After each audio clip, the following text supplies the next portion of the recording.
Hello friends, இன்றைக்கி மசாலா கடலை பருப்பு தாங்க செஞ்சுருக்கேன். வாங்க, ஒரு பவுல் எடுத்து 2 கப்பு கடலைப்பருப்பு எடுத்து வாஷ் பண்ணிவிட்டு நான் ஒரு 8 மணி நேரம் ஊற வைக்கிறேங்க.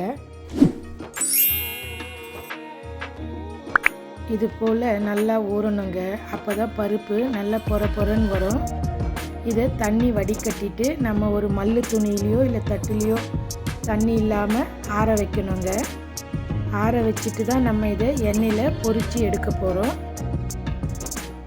இது போல் ட்ரையாக இருக்கணுங்க. ஒரு பேன் வச்சு அதில் பொரிக்கிறதுக்கு தேவையான அளவு நம்ம ஆயில் சேர்க்க போகிறோம்.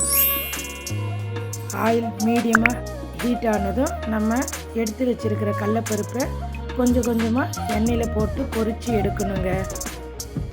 பருப்பு குக் ஆயிடுச்சுன்னா அதுவே தன்னால் மேலே மிதந்து வருங்க. இது போல் பபுள்ஸ் எல்லாம் அடங்கின பிறகு நம்ம இதை எடுத்துட வேண்டியது தாங்க.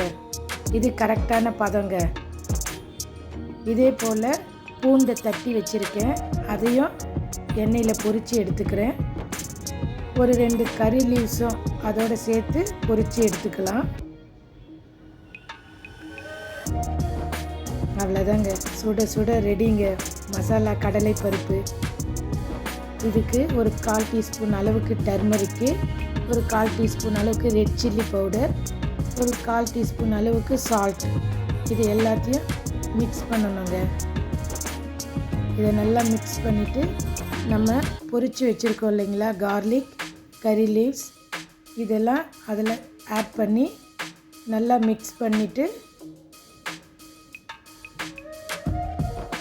சுட சுட டீ காஃபியோடு சேர்த்து ஸ்நாக்ஸாக சாப்பிட்டோம்னா அந்த ஈவினிங் சூப்பராக இருக்குங்க. வாங்க, சேர்ந்து சமைப்போம், சேர்ந்து ருசிப்போம். நன்றி நண்பர்களே. ரஞ்சனி அஞ்சரை பெட்டி சேனலை லைக் பண்ணுங்கள், ஷேர் பண்ணுங்கள், கமெண்ட் பண்ணுங்கள், சப்ஸ்கிரைப் பண்ண மறந்துடாதீங்க ஃப்ரெண்ட்ஸ்.